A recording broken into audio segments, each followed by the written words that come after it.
திருவண்ணாமலை அண்ணாமலையார் திருக்கோவிலில் நடைபெறும் திருக்கார்த்திகை தீப திருவிழா நாளை காலை கொடியேற்றத்துடன் தொடங்குகிறது. நினைத்தாலே முக்தி தரும் என மக்களால் போற்றப்படும் அண்ணாமலையார் திருக்கோவிலில் தொடங்கும் இந்த 10 நாள் விழா வருடந்தோறும் கோடிக்கணக்கான பக்தர்களை மகா தீப தரிசனத்திற்காக ஈர்த்து வருகிறது.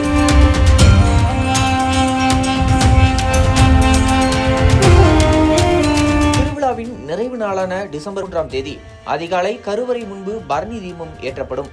அதைத் தொடர்ந்து மாலை நேரத்தில் திருக்கோவில் பின்புறம் உயர்ந்து நிற்கும் 2668 அடி உயர பர்வதமான அண்ணாமலையின் உச்சியில் மகாதீபம் ஏற்றப்படும்.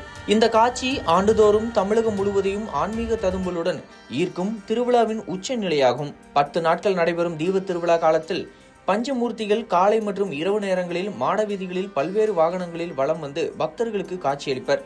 ஊர்வல வாகனங்களின் மேல் திருக்குடைகள் அலங்கரிக்கப்பட்டு பாரம்பரிய இசைகளின் நடுவில் பக்தர்களின் சிவனடி கோஷம் முழங்க பஜனைகள் நடைபெறும். ஒவ்வொரு ஆண்டும் இந்த ஊர்வலத்தில் பயன்படுத்தப்படும் திருக்குடைகள் அனைத்தும் புதியதாக வழங்கும் பாரம்பரியம் உள்ளது. அதன்படி இந்த ஆண்டும் சென்னை பல்லாவரத்தை சேர்ந்த ஸ்ரீ அருணாச்சல ஆன்மீக சேவா சங்கம் சார்பில் சுமார் 4 லட்சம் மதிப்பிலான 13 திருக்குடைகள், 2 மயில் விசிறிகள், அலங்கார பட்டுப்புடவைகள், வேல் சுருட்டி மற்றும் மயில் சுருட்டிகள் நன்கொடையாக வழங்கப்பட்டன. இவை அனைத்திற்கும் இன்று ராஜகோபுரம் முன்பு விசேஷ பூஜைகள் நடைபெற்றது. இந்த ஊர்வலத்தில் கலந்து கொண்ட ஆன்மீக பக்தர்கள் கைலாய வாத்திய இசையுடன் சிவகோஷம் முழங்க சிலர் சிவதாண்டவம் ஆடியபடி மாட வீதிகளில் வலம் வந்து திருக்குடைகளை அண்ணாமலையார் திருக்கோவிலுக்கு ஒப்படைத்தனர். தீப திருவிழாவை முன்னிட்டு திருவண்ணாமலை முழுவதும் ஆன்மீக திருவிழா சூழ்நிலை நிலவுகிறது.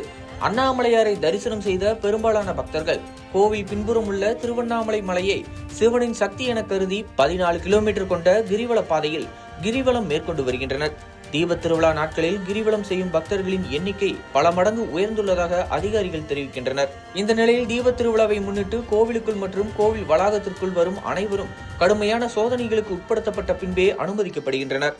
பைகளும் பொருட்களும் தனித்தனியாக சோதனை செய்யப்பட்டு பயணம் கடந்த பக்தர்களின் அடையாளங்களும் நேரடியாக சமர்ப்பிக்கப்படுகின்றன.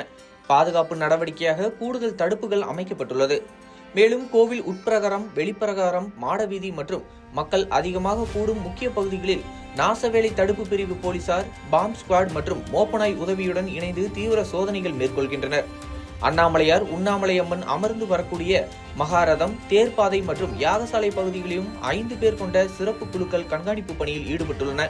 அதிகாரிகள் தெரிவித்துள்ளதாவது, பக்தர்கள் பாதுகாப்பே முதன்மை என்பதால் எந்தவித சிக்கலும் ஏற்படாமல் இருக்க முன்னெப்போதும் இல்லாத அளவிற்கு மிகுந்த பாதுகாப்பு நடவடிக்கைகள் எடுக்கப்பட்டுள்ளன. கோவில் முழுவதும் CCTV கண்காணிப்பு பல மடங்கு அதிகரிக்கப்பட்டுள்ளது என்றும் தெரிவித்துள்ளனர்.